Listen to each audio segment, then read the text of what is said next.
Hey guys, welcome back to Zilla MMA. I am your host, The Zilla, and on this show we're going to be recapping UFC Fight Night Dawson versus Green. Before we get started though, I'd like to thank everyone who watched my first video. Way more viewership than I had ever expected. I know to a lot of people it doesn't seem like a lot, but to me, any viewers at all means the world to me. So thank you to everyone who watched. I encourage you to like and subscribe so we can grow this channel, put out more content. That's really the long term goal. So anyone who can do that, it'd really be appreciated going forward. So let's go ahead and get right into the recap. Not that eventful of a card, in my opinion. Not much of like long term influence on the UFC. I'm gonna jump straight into the one that I really feel like had the most impact of the entire card. That's gonna be the Pyfer fight. I mean, that guy, as you can probably tell by the thumbnail, in my mind is the real deal. Um, just looks so big, so strong. Striking was great. The takedown to that he used to end the fight was fantastic. Beautiful submission. He's got a big future here. He might have got exposed a little bit taking some leg kicks in that fight, but nothing I don't think he can't train and fix going forward. So I think that guy's the real deal. Maybe I'm exaggerating a little bit with the thumbnail, but I don't think he's that far off from it. I think he's got a good shot to be contending with the top guys before long. So that was the biggest takeaway of this entire card to me. Next one will probably have to be the main event. Bobby still got it. As I said in the analysis video beforehand, he's always got a puncher's chance. Doesn't matter who he's fighting. Still has fire in the hands. Does raise more questions about Grant Dawson, though, in my opinion, than it says about Bobby Green. He might just not be that caliber fighter. I mean, taking that kind of punch, maybe he doesn't have the chin that we think he has. Got finished with a straight left with no real wind up. So that's very concerning. But those the two biggest takeaways from me on this card. I'll go ahead and give a little analysis on each fight, but those are the only two that I really thought of were of great significance. First fight we missed. I was on De La Rosa in that fight. I expected her to do a better job controlling the octagon and fighting her fight, but unfortunately Aldridge really got the better of her here. Got outboxed, couldn't score takedowns. She had some good dirty boxing, but when it was at a distance, Aldrich just looked a lot better. I had it scored 30-27, the unanimous decision 30-27, so Aldrich took that one. Next fight was Munoz Arichi Lang. Again, another one we got wrong. Not our best card ever. The analysis was generally correct. Munoz seemed to keep getting distracted by these clash of heads and eye pokes in the second. Started taking desperate takedown shots in the third. I had it 29-28 Arichi Lang. It was 29-28 unanimous for him. But yeah, Munoz just let himself get distracted, in my opinion. He had his opportunities in that fight and for some reason was content arguing about eye pokes instead of fighting his fight. Murata versus Demopoulos. This was a classic UFC robbery, in my opinion. And I was on the right side of it, thankfully. If you saw my picks come out on Twitter, which I'll be posting to until we get the Patreon up and running, I'll give you my picks for free on Twitter. I had some money out on Demopoulos, and she got the decision. I felt smart in the first. The analysis looked correct in the first. She looked much bigger. She had some great striking, did some groundwork in the first, then spent the entire second and third round on her back.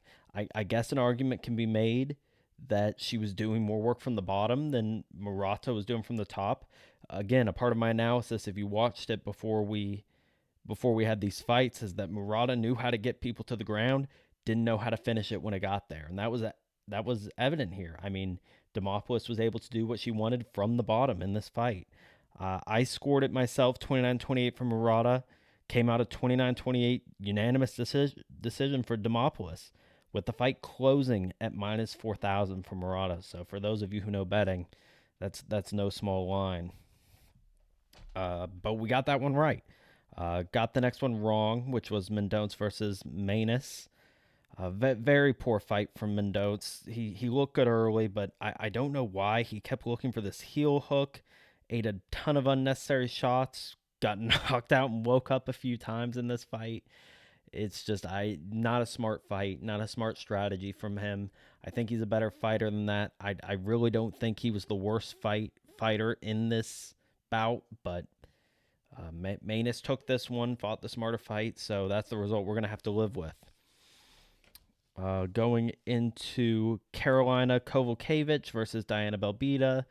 Another one we were right on. We had this Kovalevich by decision. That was correct. She was better pretty much everywhere, in my opinion, which I said going into the fight. She was better on the feet here. She was unable to score the takedowns as she wanted to, and Belbita had some good moments, but ultimately Kovalevich had more was more technical, landed more shots. So I scored at 30-27 for Carolina, and it was unanimous to that.